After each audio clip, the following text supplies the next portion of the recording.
KUAM News Headlines is presented by Calvo's Insurance, a legacy of trust, serving Micronesia since 1938. Matson, celebrating 25 years of commitment to Guam, Micronesia, and the CNMI. Cars Plus Hyundai, home of the Kona electric vehicle, an electric heart with an SUV soul. Test drive yours today at Cars Plus. McDonald's of Guam, I'm Loving It, and King's Restaurant, serving your local breakfast, lunch, and dinner favorites for over 45 years.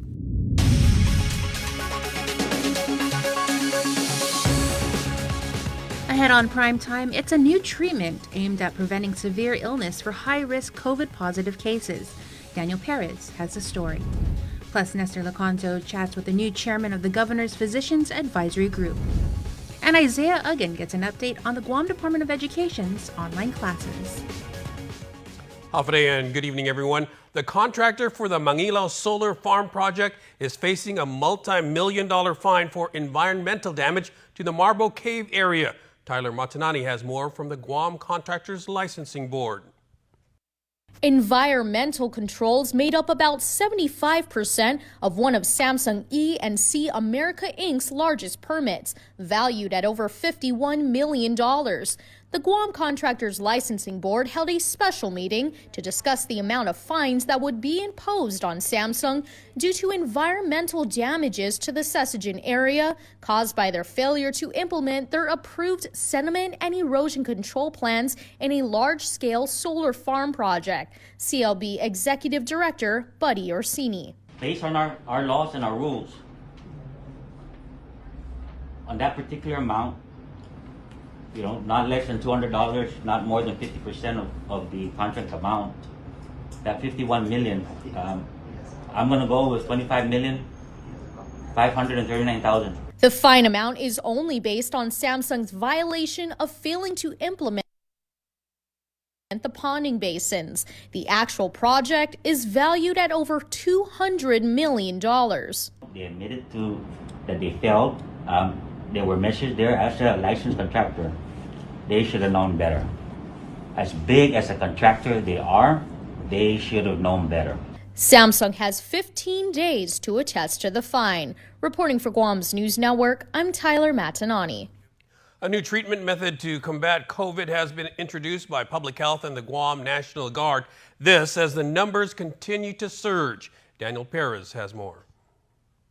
Long lines continue at the Tizan testing site, but what's different is that if you test positive for COVID-19, Dr. Louis Cruz of the Guam Army National Guard will refer you for the new monoclonal antibody treatments. With these monoclonal antibodies, and also with antibodies that are made from getting the vaccine, they attack the spike proteins. It neutralizes the virus by preventing them from entering the cell, and then that's how the virus eventually, the body kills that virus and prevents you from getting serious COVID-19 infection that requires hospitalizations or even cause you to die. Dr. Cruz stated that this treatment is meant to lessen symptom severity and prevent hospitalizations, and only eligible patients may partake in this treatment. This treatment is for mild to moderate COVID-19 illness. That means you're symptomatic. You have the usual symptoms of COVID-19, which is cough, fever, chills, fatigue, loss of taste or smell, congestion, sore throat, any of those things, right? It is not recommended once you require oxygen or you're in the hospital, you can no longer get this treatment. So it's designed to prevent you from being hospitalized and prevent you from getting worse, that you need hospitalization. This new method of treatment is all part of public health's effort to stave off rising hospitalizations. What we're doing here at the testing site is identifying those that are high risk, and then I send a referral to GRMC. Their staff helps arrange the appointments, and patients are contacted at their appointment time to get the IV infusion. Dr. Cruz further added that public health is planning to have a federal team come out so that the monoclonal antibody treatment will be readily available in the near future. He has this message for island residents about the MAB treatment. The monoclonal antibody treatment is not a replacement for the vaccine. These monoclonal antibodies, again, are laboratory made, and they only last for days to weeks in your system. When you get vaccinated, the vaccine stimulates your own immune system to produce these antibodies that last for at least 6 months or more. Guam Army National Guard Public Affairs Officer Mark Scott says they are still looking into using the former Forever 21 location as an infusion center for the MAB treatments, but no further information of when and if it will really happen. Reporting for Guam's News Network, I'm Daniel Perez. Meanwhile, the new chairman of the governor's Physicians Advisory Group says they're counting on the new treatment to help ease the current COVID surge. Dr. Nathaniel Berg says they're watching the situation very closely as they consider ways to mitigate the spread. Right now, our main efforts are at keeping people out of the hospital, and if they're in the hospital, getting them out sooner. That's the real threat to Guam, to our community, is overwhelming our healthcare system, and in particular, our lack of adequate bed space. Dr. Berg and the Physicians Advisory Group continue to urge the community to get their COVID shots. Although people have seen lots of non-vaccinated people in the hospital, they're not as sick, they get out faster, and the resources they use are less. So we want to strongly encourage people to please come and get vaccinated, and when those booster shots become available, to take advantage of it. He also responds to criticism of the governor's vaccine mandate, a mandate that prompted his predecessor, Dr. Hoa Wen, to step down. None of us want, and that includes the governor, I can absolutely say this, want to take away anybody's freedom. The effort is simply to protect those who could end up in the hospital and get sicker. It's a fine balance, and we recognize that. And as I said, the effort is not to increase mandates, it's to decrease them as soon as it's good for the public health. But for now, one thing Dr. Berg says they're not considering as of yet is a total lockdown. Because we think that the measures we're taking and the ones we're going to take will continue to keep the number of cases to as low a number as possible. The numbers may be high, but if we can treat them with Regeneron, when those who are symptomatic, and do things to get people out of the hospital, we'll be okay. Berg believes that COVID and its variants will eventually become endemic, meaning a disease regularly found within the community. He says at some point enough will have been exposed and the community will reach a sufficient immunity level that we won't have to respond as aggressively to outbreaks. But he says we aren't there yet. Chief Public Health Officer Chimam Mbakwam says a decision will be made by the end of this week on the community sites where monoclonal antibody treatments will be administered. FEMA is deploying a 30-person team to expand public health's capacity to administer Region Cove shots to COVID-positive individuals who meet the criteria. But the fact is that when we get it right, and it's too early for us to announce because these guys, the FEMA team is not here. So we're going to make sure that we identify those structures, make sure they are conducive enough for the treatment, and then we'll be able to announce it even before the team arrives. He says the 30 medical professionals from HHS are comprised of 6 doctors who will lead 5 teams that will stand up the treatment sites. And Bachman says they've placed an order for Region Cove that will be here when the HHS team arrives. Residents can currently go to GRMC for the monoclonal treatments, and GMH Administrator Lillian Posadas confirmed they administered their last dose today, but a replenishment order has been placed. And aside from the HSS treatment teams, public health is getting even more support. They're also expecting the arrival of 20 medical professionals to help with vaccinations and possibly 3 more to support public health's lab. And just today, they also got backup from public school nurses. GDOE Superintendent John Fernandez. Directive from the governor under her public health emergency powers seeking the assistance of nurses to support public health. And so we had a meeting yesterday with the public health leadership and all of our nurses to kind of go over the intent of the support, where that support would be needed, and so forth. So it sounds like, first of all, that this is in line with the intent to get schools reopened as soon as it's safely possible. The understanding from the governor is that the nurses need to be back in the schools when schools are ready to reopen. So this is intended to be a short-term assignment. The nurses will handle homebound vaccinations, case investigations, and help at the testing sites. And Guam recorded 2 more COVID-19 related fatalities. According to the Joint Information Center, the 152nd death occurred at GMH Sunday morning. It was a 70-year-old male. The 153rd death was a 34-year-old woman who passed away on August 25th. Her death was reclassified as COVID-related. Both patients were not vaccinated. And starting Thursday at 8 a.m., GITA will begin accepting applications for nearly $27 million in grants for pandemic-hit small businesses. The governor signed an executive order Tuesday authorizing the use of American Rescue Plan money for the program. GITA CEO Melanie Mendiola expects there will be strong demand for assistance, just like there was for the first 2 business grant programs. Oh, yes, absolutely. We believe that businesses are, I think that they were helped last year by the Small Business Pandemic Assistance Grant. I think that they'll realize that very quickly that this new round of funding will help them as well.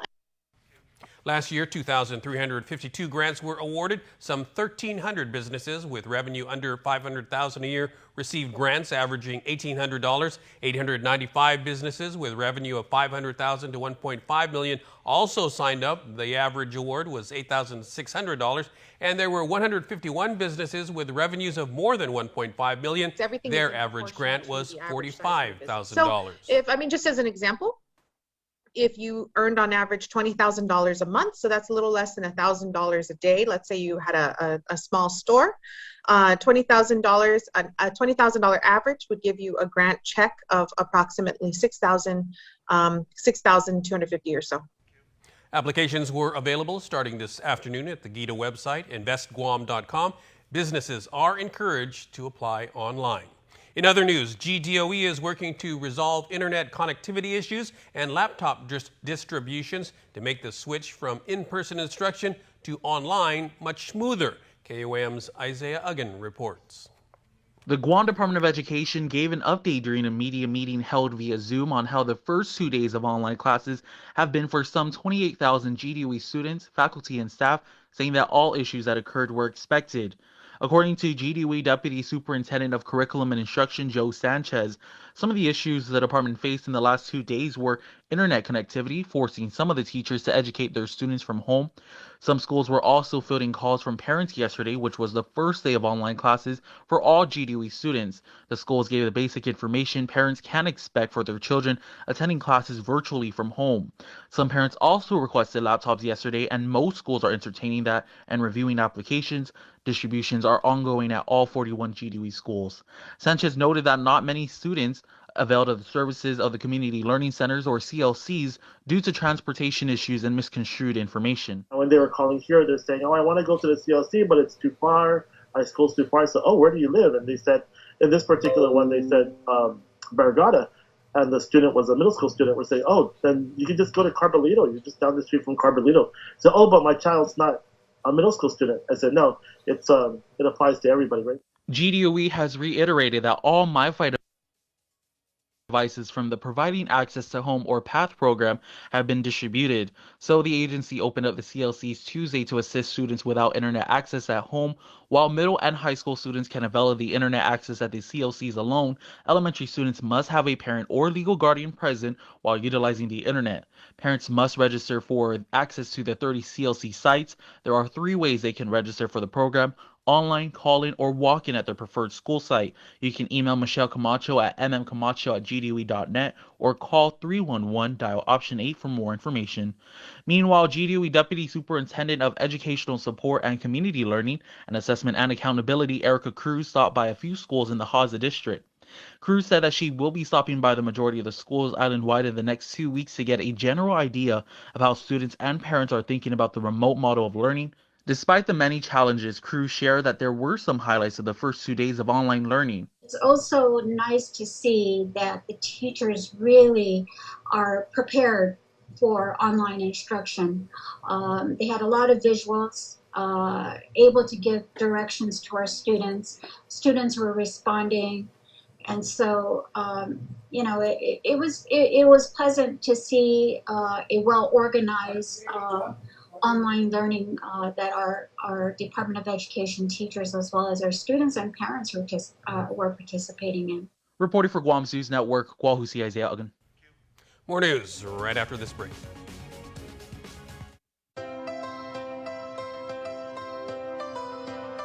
When we face an uncertain path, when we struggle with life's challenges, and when the unexpected happens, it's a beautiful day. We rely on the people we trust, it's a beautiful, who we can always count on, and the ones who give us the most care throughout the years. Rely on Calvo's Select Care to give you the comfort and security you need wherever you are. Gov Guam employees, retirees, and survivors, enroll today.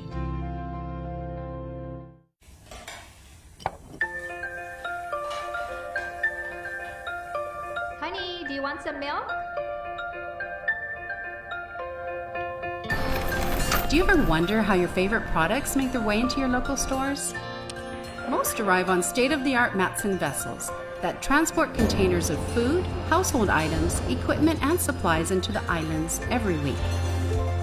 Because we know that you depend on us, we work closely with our partners to ensure that our shipments arrive on time, all the time, so you can find your favorite products when you need them. We transport the region's most precious cargo that supports successful businesses and promotes a better quality of life for our families. Matson is proud to have been the hometown shipping carrier for Guam, the CNMI, and Micronesia for the past 25 years, and you can count on us to be here for generations to come. Hi, my name is Justine Chu. Jim Pamplona. Alexis Sablon. I'm Minami Kramer, and I'm a GTA youth leader. Because of GTA, I was able to go to Interlaken, a summer music camp over the summer, and I'm very, very grateful for that opportunity. It helped me pay for my college tuition with a scholarship. Benefits, including a free phone and a year free service. If you're someone who wants to inspire others, help others, and become a better person, this is for you. Become a GTA youth leader today.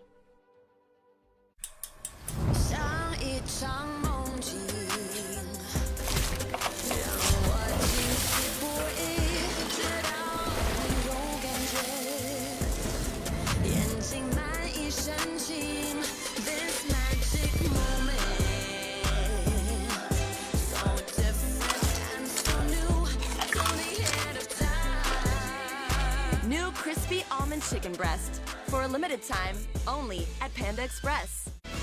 It's a special delivery to your inbox every week with your KUAM News Roundup, program advisories, and promotions. Sign up for the weekly KUAM Digital Digest today on KUAM.com. Welcome back. A woman who was a person of interest in a robbery and terrorizing complaint in Jigo way back on New Year's Day was arrested today. 29-year-old Shailene Doris Valentine was spotted by officers with GPD's Criminal Investigation Division while conducting a follow-up. She was transported to GPD headquarters in Tizan and arrested for terrorizing, assault, theft of property, guilt established by complicity, and criminal facilitation. She was booked and confined at the Department of Corrections. And a couple trying to tie the knot got tangled up in pandemic protocols.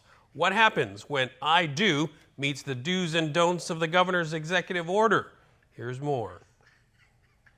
Call them the wedding crashers. Public health inspectors rolling into a wedding at Amamoto Fruit World in Jotnya on Monday, the first day of enforcement for the governor's executive order barring the unvaccinated from attending social gatherings. Mark Mendiola taking it to Facebook to rant about an inspection public health conducted. Mendiola's post reading, quote, "All my guests are fully vaccinated, wearing masks. We're set up for social distancing at 6 feet. The kicker, though, public health inspectors showing up to the wedding with some muscle in tow. Officers from GPD's SWAT team. Mendiola writing, quote, "Not sure why all the firepower with GPD SWAT." Senator Tony Atta officiated the wedding. It's amazing that they even did that. is that going to be the norm? Are they going to be going to every function and every event with a full cadre of public health inspectors and SWAT teams with them? Meanwhile, Guam Police spokesman Sergeant Paul Tapao says when it comes to using SWAT or not, we're not going to tap into patrol. We are not going to tap into patrol. Patrol is a daily needs of the community. Tapao says the SWAT officers were not armed and not in their tactical gear, but Senator Ada says responding to public health complaints with seasoned, experienced SWAT cops is over the top. I understand they're doing their jobs, which is great. But I think the part there that is the overkill is, coming in with SWAT. Our intent was not to really shake everything down. Our intent was really to maintain the peace between the two parties, maintain order, and allowing DPHSS personnel to really perform their duties. And of course, that's what's required with them and the execution of the executive order with the social gathering. Meanwhile, Mendiola writes on his Facebook, quote, most guests came and saw what was going on. Some decided to leave after they greeted the wedding party.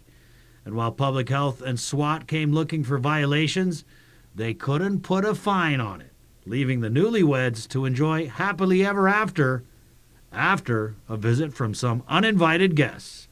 For Guam's News Network, Chris Barnett reports.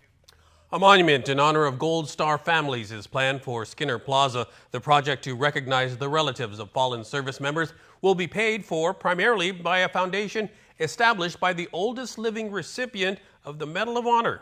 Here's more. The Guam Monument will be one of 87 already built and 77 others being planned throughout the country by the Woody Williams Foundation.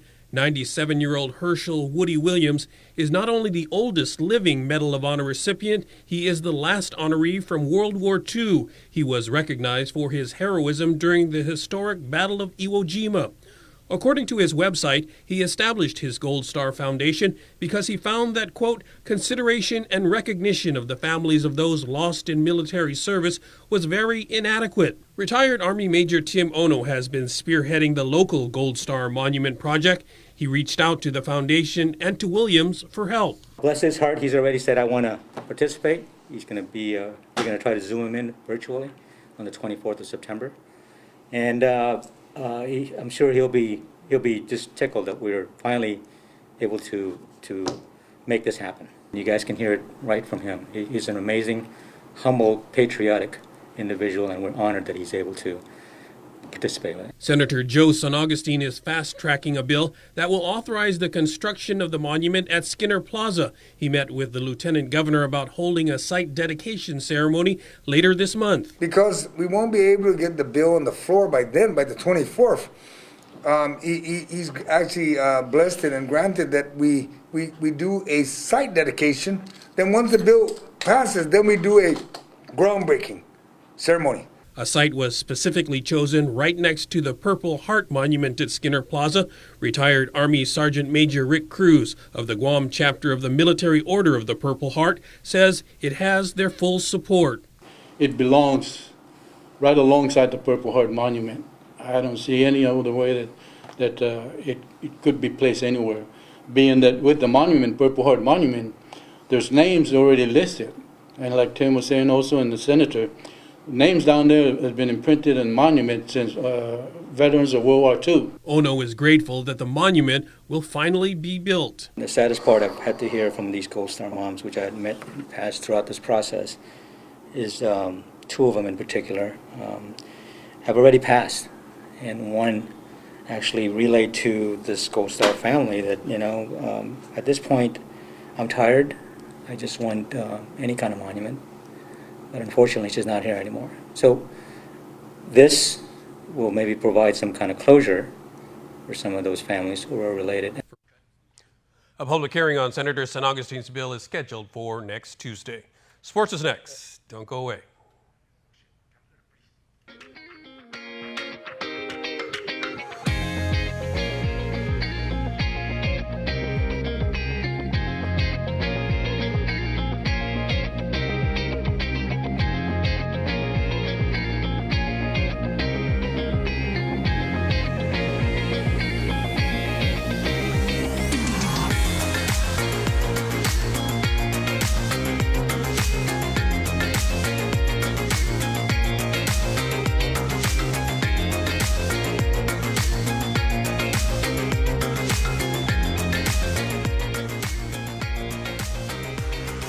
Your community calendar is brought to you by Taco Bell. Whether it's your first meal or your fourth meal, we've got you covered. Taco Bell, live Más.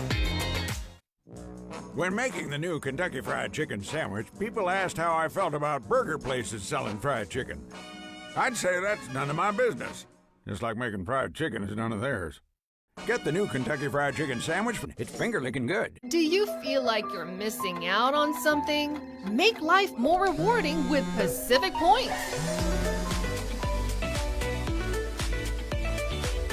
Earn and redeem points for bill rebates and free load at IT&E, discounts on fuel at Shell, vouchers at Foodies, and United Mileage Plus miles. You can even pay with Pacific Points at IT&E, Shell, and Foodies. Pacific Points. Do more, get more. 100% truck, 100% Jeep. Experience next-level off-roading on your new Jeep Gladiator, the most capable off-road midsize pickup truck crafted for adventure, equipped with best-in-class towing capacity, legendary 4x4 Jeep capability, and backed by KUAM's only lifetime powertrain warranty. Drive home in a 2021 Jeep Gladiator today, starting as low as $315 per paycheck during Jeep Adventure Days. Visit CarsPlusGuam.com to get pre-approved online today. Terms and conditions apply. Cars Plus, driven by you. Taco Bell is so good and so cheap. I know, right? I wonder why. What if they know we're broke? What if they're trying to be the good guys? Yeah. Thanks, Taco Bell! KUAM Sports is brought to you by Docomo Pacific. Better together.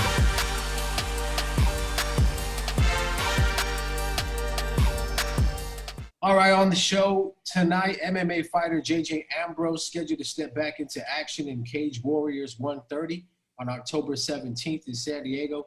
You last fought in 2019. How excited are you just to be back in the cage fighting again? Man, it's really awesome. I mean, because the last couple of years, we've had a lot of downtime, obviously, with the pandemic going on. Unfortunately, it's opened up, so I'm just really excited to get back into the cage, but also to showcase everything that we're working on the last couple of years. Physically, you've always stayed active. Any concern of cage rust? No, I was thinking about it. You know, I've been fighting, since I was about 15 years old. I had my boxing match. So, I mean, over half of my life has been spent in the ring, competition, or in the cage. Some competition or whatever. So as far as ring rust goes, I just don't think that's an issue anymore. As long as I'm physically in shape, I know what to do when I get in there. Your opponent, Kyle Driscoll, is 12-3 on a 7-fight win streak. How has camp been preparing for your opponent? Camp's been really good. Fortunately, I got a lot of featherweights in the gym, so dealing with that speed and that. It's just a different fighting style. I think every weight class has their thing. Heavyweights obviously pack a lot. Those guys are pretty big for me. I've been fighting at welterweight for the last few years. But going back down to lightweight was kind of where my body actually and the guy I'm fighting is kind of going up a weight class. So I think it's going to be nice to be the bigger man in the ring for once. A lot has changed as far as improvements to your game. Do you feel the time is now to make that run and hopefully climb the ladder to eventually get a title shot in a fight organization? Yeah, well, I mean, ultimately the goal is to get signed with the UFC. I'm 34 years old. I mean, how much longer do I really have? I mean, I feel like I'm in peak condition and getting better and better. So until I slow down, I'm going to keep plugging away until I get signed. Will you be continuing your fight camp stateside before fight night? I really like the situation that I have here on Guam. This gym is absolutely made for fight camps. I got this giant cage right next to me. I got my whole team here. I got my wife and kids here. And, my meal prep service, Guam, everything's kind of laid out. So, I mean, really, I just want to leave like about 10 days out so that I can get acclimated to the time zone. And also, I haven't been touched by the cold in a while, and it's winter in the States. KUAM Sports is brought to you by Docomo Pacific. Better together.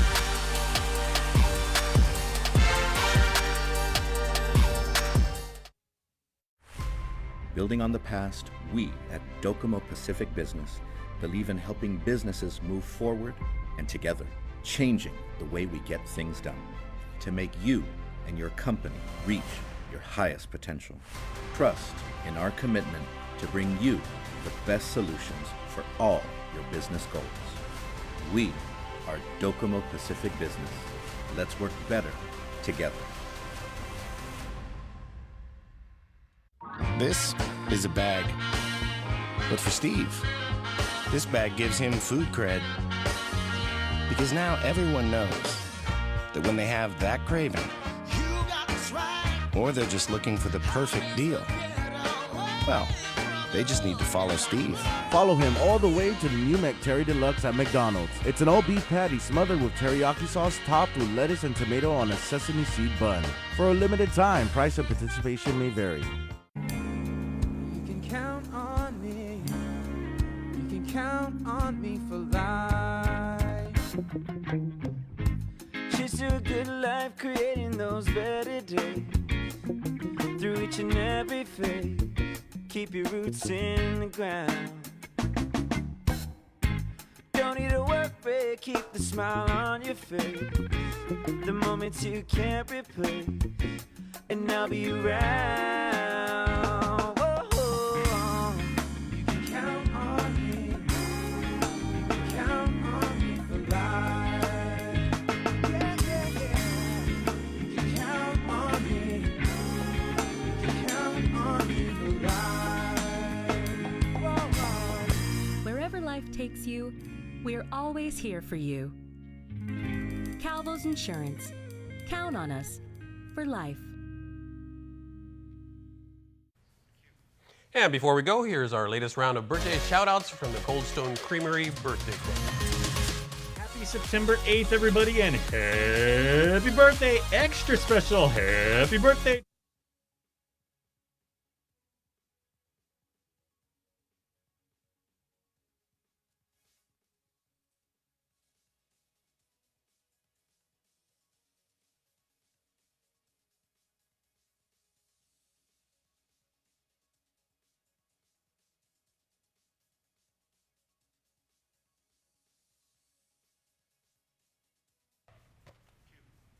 And before we go, here's our latest round of birthday shout-outs from the Cold Stone Creamery Birthday Club. Happy September 8th, everybody, and happy birthday! Extra special happy birthday to Rosa Cabrera, who celebrates birthday number 89.